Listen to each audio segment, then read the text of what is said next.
Cari amici, rieccoci in una nuova puntata di Incontri d'autore e oggi incontro una persona che ho incontrata prima tramite un libro, che vi mostro anche, faccio un po' di pubblicità, Pensare dall'unità, Franz Rosenzweig e Klaus Hämmerle. Maria Benedetta Curi, docente incaricato presso l'Istituto Teologico Sophia, ma anche presso l'Istituto Teologico Marchigiano. Si interessa del fenomeno religioso in varie sue sfumature, ha lavorato su William James, si interessa attualmente, mi diceva prima dell'inizio della registrazione, di un carissimo amico che occupa una bella parte della biblioteca dietro, Hans Uns von Balthasar, quindi lavora su diversi ambiti, sulla ontologia trinitaria, attualmente lavora sull'estetica filosofica, immagino, non solo teologica, altre cose che ci può dire lei di se stessa, ma intanto le do il benvenuto, benvenuta Maria Benedetta Curi a questo Grazie. nuovo incontro di Incontri d'autore, dove parleremo non subito, perché a me interessa più parlare delle idee dietro i libri che dei libri, ma parleremo di questo libro, di cui trovate anche dietro la scritta. Non è di Maria Benedetta, è di Klaus Hämmerle, ma è stato beatificato Klaus Hämmerle o non ancora? No. Non ancora. Ecco, tesi di ontologia trinitaria. Ecco, Maria Benedetta Curi, benvenuta. Questa è una rubrica di divulgazione di briciole di teologia per persone che si interessano delle cose dei teologi, ma non vogliono tutti i papponi dei teologi o dei filosofi. Quindi grazie di aver accettato questo invito. Oggi parleremo di un libro, così mi veniva una cosa forse simpatica nel presentarlo, è una cartolina di compleanno che è diventata un bestseller, è diventata storia. È un po' più di una cartolina, è un libro, ma questa lettera che Klaus Hemele scrive a Hans von Balthasar, nell'ambito teologico, per chi la segue, sta facendo un po' una rivoluzione. Quindi ci parla innanzitutto dell'occasione di queste Thesen? Certo, allora ringrazio intanto veramente anche per questo nostro reincontro e veramente prima hai detto briciole e mi è piaciuto tanto, per cui vorrei dire veramente anche io sono una briciola, anche in tutti quegli ambiti che tu hai nominato, sono veramente, mi sento sempre all'inizio, quindi sono una briciola e parlo come dire, non tanto da esperta, ma sempre da allieva. Ecco, allora sì, riguardo l'occasione che c'è dietro le tesi, è un'occasione speciale, è un'occasione anche di festa, proprio perché Hammerle scrive una letterina di compleanno, diciamo speciale, ecco, solo a certi livelli si scrivono queste letterine, per il 70° compleanno di von Balthasar e siamo nel 1975. E questo dice molto dello stile del pensare di Hemmerle, un Verdanken des Denken, per riprendere un'espressione di Hemmerle stessa utilizzata in uno scritto precedente, Das Heilige und das Denken del 66, quindi un pensiero ringraziante. Lui fa un regalo. E questo è molto importante perché Hammerle non scrive su Balthasar, ma scrive per Balthasar. Mm, Ecco, quindi proprio facendo un regalo.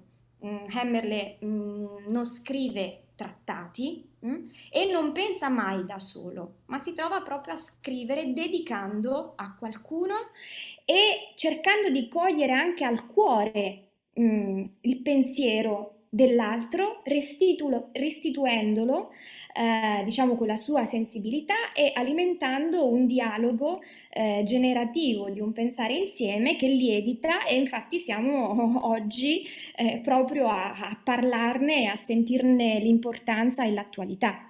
E anche noi siamo chiamati proprio a fare questo, a portarlo avanti. Maria In questo Benedetta, forse Balthasar e Hämmerle sono familiari a lei o a me, ma chi sarebbero? Così, in un 30 secondi a testa, come li Aiuto! No, presentiamo? di più, per favore. No, Va vabbè. bene, un minuto a testa. No, allora, Hemmerle, filosofo, teologo, ma anche artista, perché pittore e pianista e allievo di Bernard Welte, cui è succeduto nel 73 nella cattedra di filosofia della religione cristiana a Friburgo in Bresgovia. Però possiamo anche dire, forse azzardare, appunto, che è stato anche un mistico, un cofondatore di un movimento spirituale, il movimento dei focolari, quindi con Chiara Lubick, e veramente qualcuno ha anche detto un santo.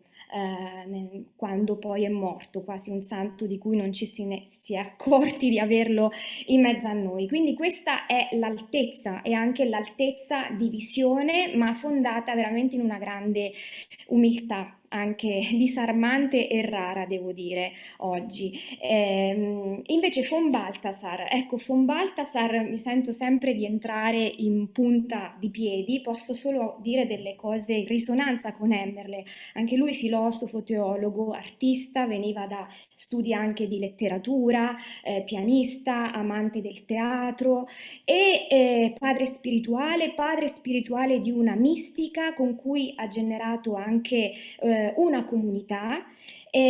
Possiamo dire un teologo mariano, quindi che ha custodito la spiritualità di una donna, arrivando anche a dire che la sua opera teologica, tutto il suo pensare non è comprensibile se prima non si leggono insieme gli scritti della von Speyer. Quindi questo è molto significativo e quante anche difficoltà ha vissuto per questo. Quindi ci sono dei punti in comune tra di loro e tra di loro si crea quasi anche un gioco. Hemmerle in una seconda lettera di compleanno a von Balthasar nel 1980 dice che il pensiero di Balthasar, la teologia di Balthasar ha senso e si dischiude soltanto quando la si gioca insieme, utilizzando il verbo mitspielen.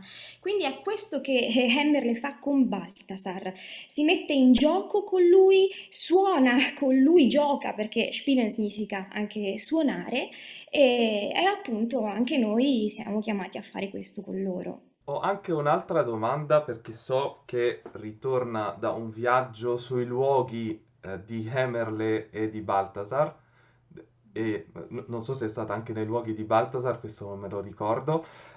Sono cose non presenti nell'attuale testo di cui parleremo nella quarta parte di questa riflessione. Cosa ha scoperto di nuovo? Sì, appunto, riguardo questo gioco tra di loro abbiamo scoperto che questo gioco è andato avanti fino a quando Baltasar è morto. E questo ne abbiamo avuto, diciamo, quindi nell'88, ne abbiamo avuto conferma adesso. Nella fase finale della lavorazione di questo libro abbiamo voluto approfondire il rapporto tra di loro sapendo già dell'esistenza di una seconda appunto lettera di compleanno che Hemmerle ha scritto a Balthasar nel 1980. Quindi ci siamo chiesti, ma allora c'è una corrispondenza tra di loro? Approfondiamo. E così abbiamo scritto all'archivio Balthasar di Basilea per sapere se avessero traccia di una corrispondenza tra di loro. E dopo pochi giorni ci hanno risposto di sì, mandandoci anche un indice, diciamo, dei documenti in loro possesso.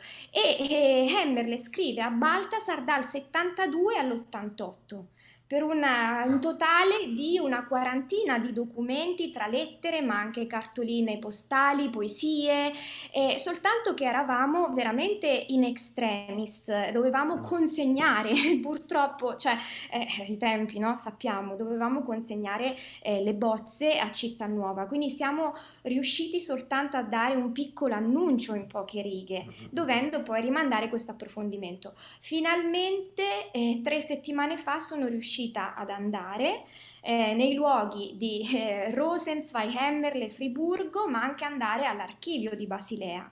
Quindi prendere visione di questi documenti, poterli scansionare grazie proprio alla gentilezza delle sorelle della Johannes Gemeinschaft e è stata un'esperienza unica veramente e riguardo a questo testo è venuta fuori la lettera attraverso cui, ecco, Hemmerle ha scritto, ha mandato le tesi a von Balthasar. E questo ancora non l'avevamo. Quindi senz'altro in una prossima ristampa dovremmo aggiungere, ecco, queste nuove Va benissimo. informazioni. Ma la Sì. cosa buona è che è un dizionario dinamico di ontologia trinitaria, per cui le nuove scoperte escono in nuovi libri, nuovi approfondimenti. Allora, passo adesso alla seconda parte della nostra riflessione, ovvero la problematica che c'è dietro a queste tesi, perché giustamente uno fa gli auguri, ma non sono lettere di auguri, sono lettere che connettono il mondo cattolico della riflessione in punti radicali. Siamo anche un po' dopo il buon Heidegger e il suo attacco, diciamo, a una ontoteologia dell'essere. Siamo in una fase in cui si può dire non c'è grande fermento per parlare di ontologia, e Esatto. il buon Hemerle va a lanciare una ontologia trinitaria. Ecco, per uno appassionato di teologia, per un principiante come me nell'ontologia trinitaria, come spiegherebbe l'importanza o il contenuto di queste tesi? Cioè, qual è, non trovo il termine in italiano, l'enjeu, la messa in gioco, ecco, di queste tesi di Hemerle. Sì, allora, innanzitutto, come dire, Hemmerle sente, come dire, quasi due mancanze. In un primo livello, lui come sente una mancanza, come dire, quasi di risposta al pensiero di Balthasar.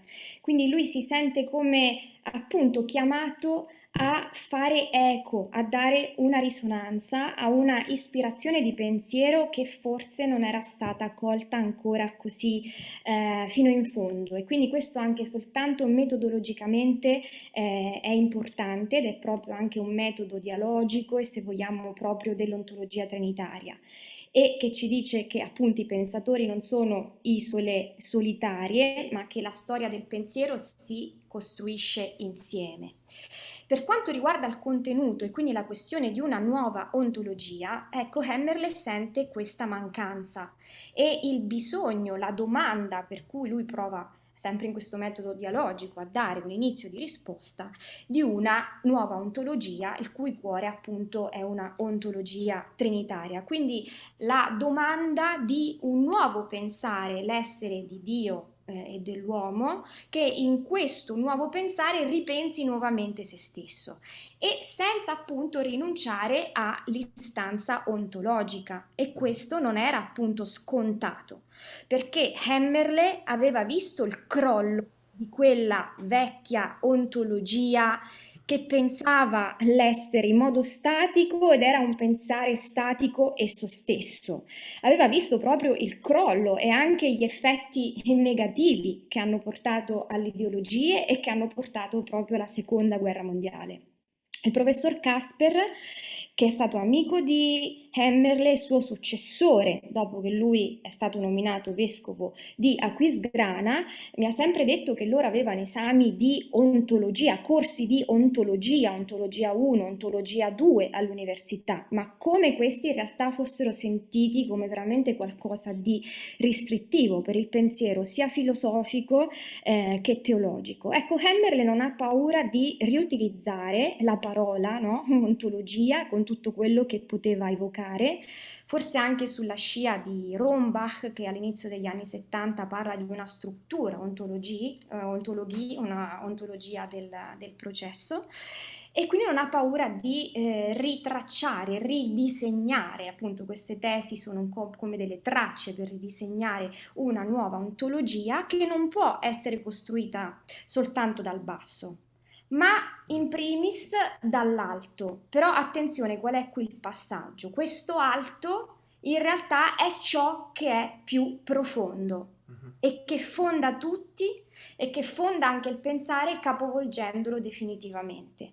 Ed è la morte e risurrezione di Cristo, ecco, quel dono totale cui anche noi donandoci possiamo appunto entrare in questo gioco, in questo ritmo trinitario, che altrimenti rimarrebbe qualcosa di esterno, qualcosa di non sentibile e partecipabile.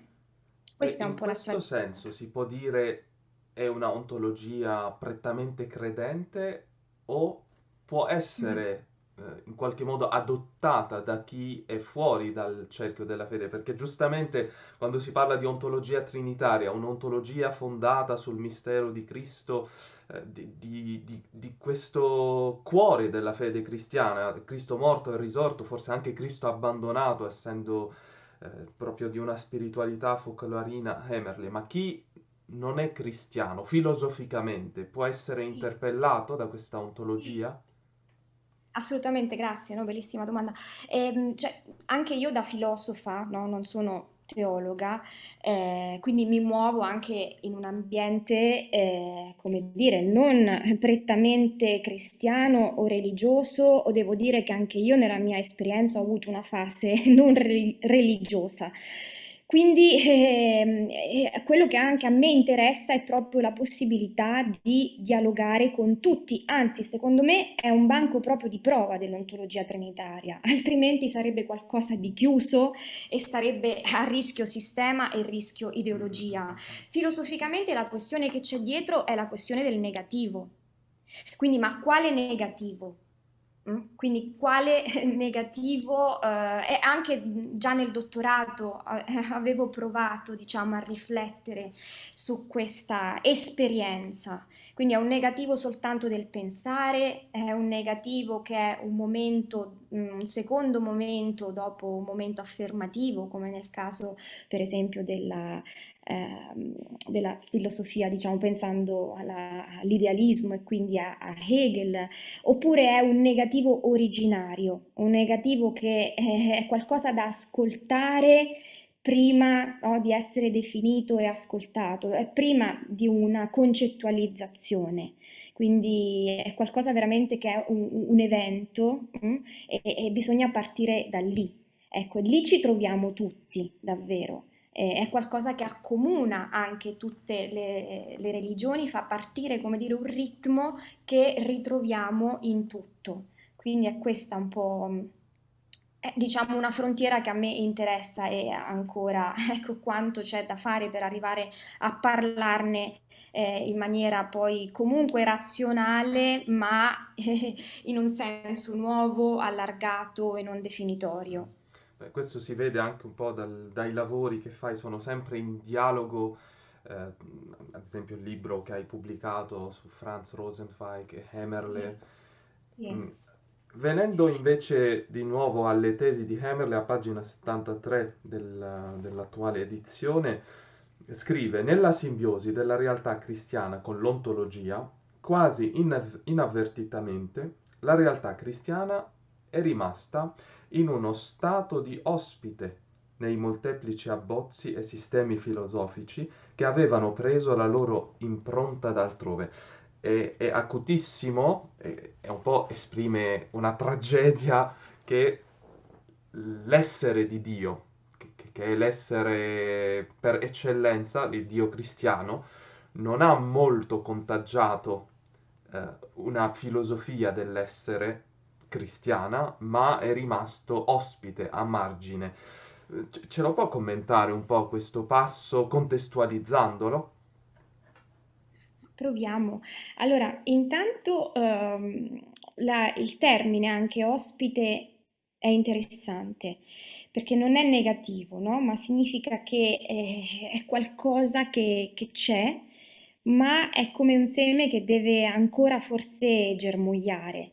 Il rischio è appunto che rimanga come un contenuto, una cosa che viene collocata all'interno appunto di un sistema di pensiero che poi non si mette in discussione fino in fondo.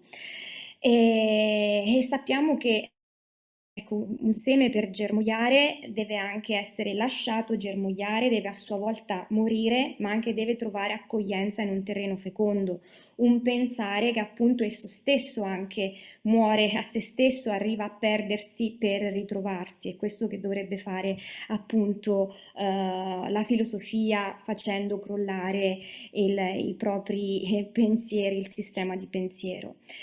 Quindi è questo l'invito, che questo contenuto poi diventi, aprendosi, dischiudendosi, anche forma del pensare. Ora, appunto, per esempio, Hegel anche aveva intuito questo, che l'intuizione, l'ispirazione trinitaria dovesse diventare e informare il pensare, però ci sono degli elementi anche nuovi appunto su cui punta Hemmerle.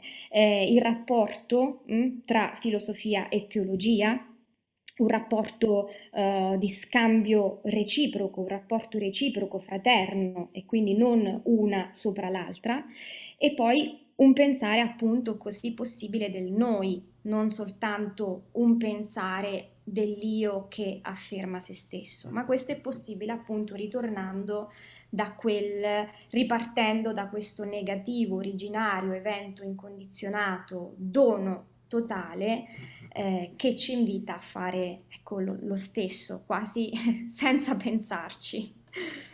Beh, qui Quindi, mi aiuti moltissimo perché facciamo subito la transizione alla terza parte, che è una parte di domande che ho pensato in chiave di prospettive. Ok, questa ontologia, di cui abbiamo avuto un assaggio in qualche briciola, cosa può dire? Ti anticipo, potrebbero essere tre domande, ma sei bravissima, mi anticipi le domande, quindi forse saranno di meno. La prima, questa ontologia trinitaria, cosa avrebbe da dire all'ontologia propria di un vissuto cristiano, della fede cristiana? Cioè come cristiano, no?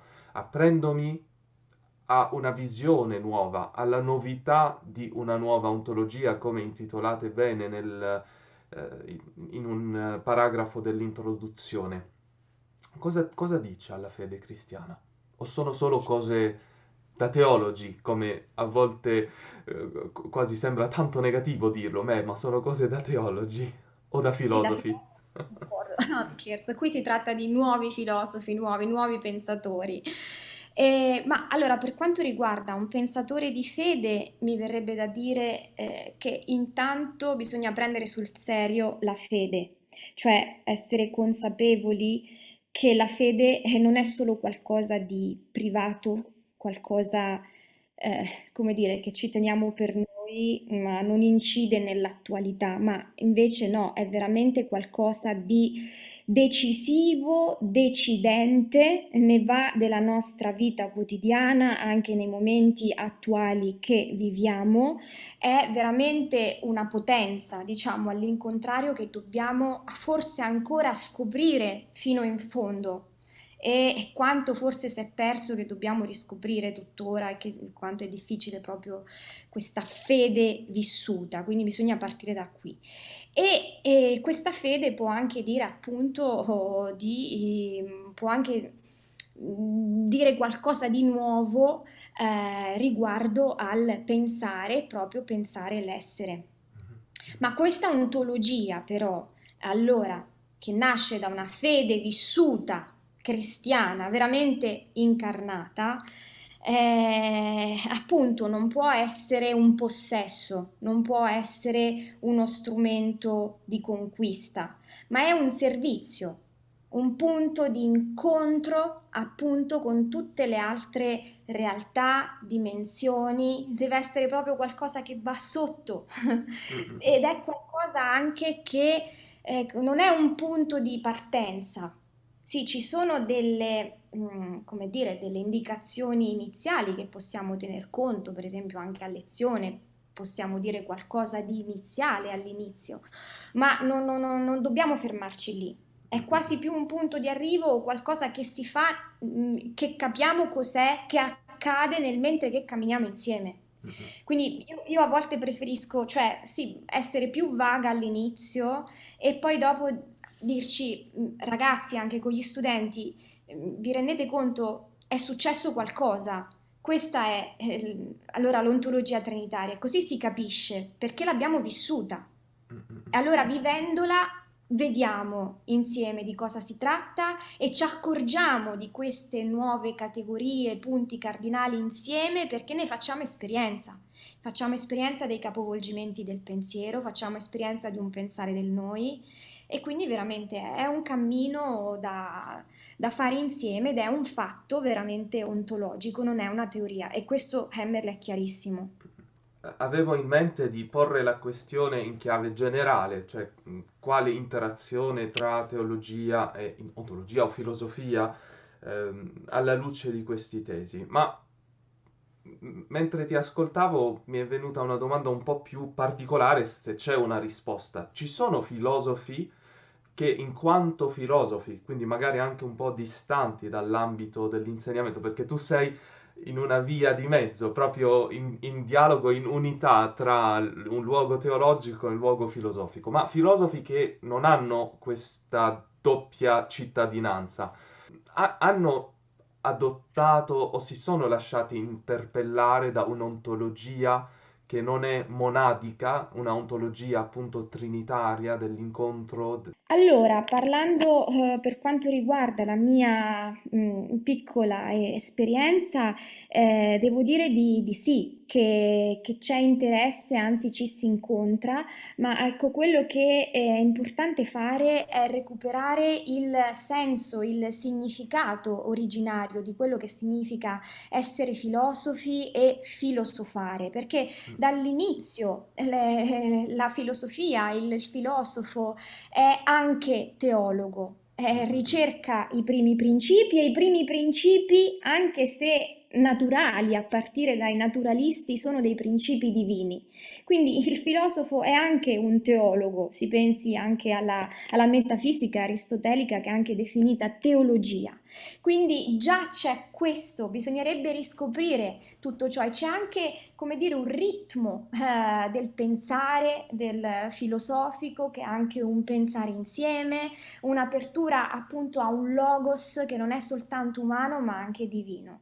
Quindi tornando sempre all'origine, lì già ci si incontra, soltanto essendo filosofi e anche o di un'altra religione oppure non filosofi, ma c'è questa apertura di ricerca alla verità.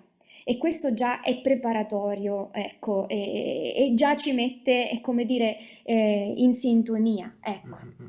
Quindi questa è un po' la mia esperienza, sì. Quando parlavi mi hai fatto pensare a una espressione, cioè anzi un titolo penso sia di Hammerle, Das Neue ist das Älter. Cioè non sta inventando una cosa nuova, ma piuttosto recuperando la cosa radicale. E in questo senso forse conferma tutto quello che dici a pagina 135, quando afferma l'ontologia trinitaria non è solo contenuto di pensiero, ma anche esecuzione di pensiero. Pensarla significa entrare nel suo ritmo con il pensare, con il parlare e in questo modo perciò con l'esistere stesso. Cioè penso che qua l'uomo spirituale, come dicevi tu verso l'introduzione, Hammerle è anche un uomo di Dio, metta in atto questa filosofia integrale e questa teologia integrale che non è soltanto da pensare e mettere in un libro o in un articolo, in una rivista con peer review, ma un pensare capace di contagiare la vita. Ce lo puoi un po' commentare questo piccolo passo che mi sembra evocare proprio la vivibilità delle tesi che diventano tesi vitali. Sì, davvero, questa è intanto la mia tesi preferita. Questa per Mm. me ed è molto significativa perché siamo al culmine, quindi è la penultima, è la 32esima e quindi dà proprio quasi una sintesi di tutto il percorso precedente, partendo però con un linguaggio che non è teologico, anzi qui è prettamente filosofico, esistenziale, esperiente, questo discorso del ritmo e questo discorso del entrare, l'importanza di entrare nel suo ritmo, con il pensare, il parlare e quindi l'esistere stesso. Ma è anche una tesi, anche tu leggendola, non so se ti ha fatto questo effetto, che anche soltanto leggendola dà un ritmo, quindi è quasi una tesi performativa, fa entrare dentro. E il discorso trinitario in realtà viene soltanto alla fine. Mhm. E prima c'è anche un discorso in realtà politico. Quindi dice questa nuova ontologia spinge verso una nuova società, che non è una società né dell'ideologia né di singoli, che è una somma di singoli, ma è veramente una società nuova. E alla fine dice, ecco, questo è il modello trinitario, che può sembrare un gioco così soltanto di un pensatore, ma in realtà invece è un gioco serio, è qualcosa di serio che richiede veramente che diamo tutto noi stessi perché questo gioco vada avanti. E in una tesi precedente, infatti, Hammerle arriva a dire che la domanda di questa nuova ontologia è perché esiste questo gioco e no il non gioco. Perché Mm, mm, mm. continuiamo a giocarlo eppure siamo posti in uno stato di libertà rispetto al gioco stesso, destinati al ruolo del noi. Benissimo, Ecco, benissimo. Allora, torniamo invece adesso al testo da cui siamo partiti, da questa fatica di Hammerle di cui ti sei occupata tu anche con un altro collega che poi ti chiederò di presentarci un po'.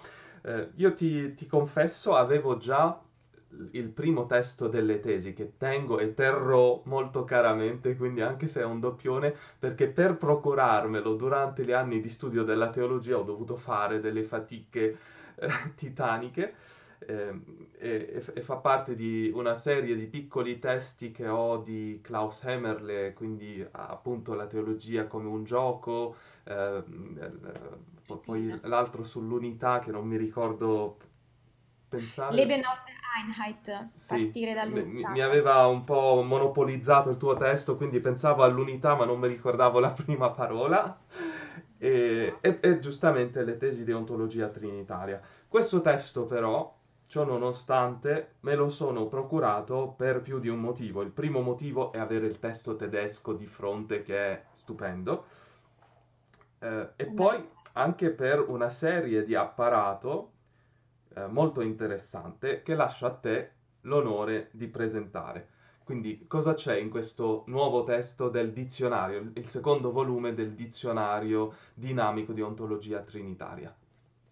Ma allora, veramente ecco la parola dinamica contraddistingue questo testo che innanzitutto è frutto anche del corso di ontologia trinitaria, quindi è un testo che abbiamo vissuto insieme e quindi che veramente è poi, come dire, si è concretizzato, ha portato ad ulteriori nuovi pensieri e per questo abbiamo voluto poi lavorarci di nuovo e offrirlo in una nuova edizione con una introduzione più particolareggiata e scritta anche qui devo dire veramente a quattro mani con l'altro curatore Edward Prenga che io già avevo incontrato a Sofia, poi Piero ci ha chiesto di lavorare insieme ed è stata veramente una bellissima e importantissima, devo dire decisiva sfida, ecco, quella di lavorare insieme, sia per l'introduzione, la presentazione dell'autore,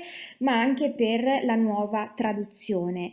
Ed è stato, come dire, anche necessario perché non si può lavorare da soli con un autore del genere e anche con proprio il linguaggio di Hammerle era importantissimo lavorarci in due con competenze e sensibilità diverse. Per il manifesto, che è questo primo volume che ha aperto questa collana di dizionario di ontologia dinamico di ontologia trinitaria, i saggi che ecco, vengono dopo la traduzione, vogliono quasi essere come delle glosse, quindi dei commenti, delle risonanze al testo di Hammerle, quindi di Piero Coda, il professor Carmelo Meazza e il professor Massimo Donà. Anche qui è un dialogo di un noi con, interdisciplinare, e questa è la metodologia, che richiede anche appunto un pensatore come Hammerl e un testo come questo. Beh, grazie di cuore, Maria Benedetta Curi. Ripeto ai nostri ascoltatori, beh, innanzitutto la gratitudine a te e all'impegno di tradurre, di rendere accessibile. Mi rendo conto che alcune cose che hanno una certa complessità, profondità, è più facile presentarle tali e quali che renderle accessibili. E invito sempre in queste situazioni ad andare a leggere, a approfondire, perché c'è una ricchezza che non si può cogliere soltanto nelle briciole, ma proprio con il primo grande piatto. Quindi ripeto, in chiusura di questa puntata di Incontri d'autore, il volume che è stato il protagonista della nostra riflessione, Tesi di ontologia trinitaria di Klaus Hammerle, ma mi permetto anche di nuovo di pubblicizzare questo tuo testo. Poi devo essere onesto con i lettori, non è un testo facile, non è un libretto da leggere in spiaggia, è una bella tesi di studio su due autori impegnativi. Io Rosenzweig non l'ho capito, cioè me ne hanno parlato così bene. No, Sì, devi venire al mio devo corso. confessare questo, forse l'ho letto in un momento in cui pensavo a una lettura facile, quindi grazie di aver presentato il suo pensiero in dialogo poi con Klaus Hammerle. Grazie a tutti voi, a quelli che hanno resistito a questo dialogo e vi do appuntamento alla prossima puntata. Grazie, grazie Grazie Robert, a te. veramente.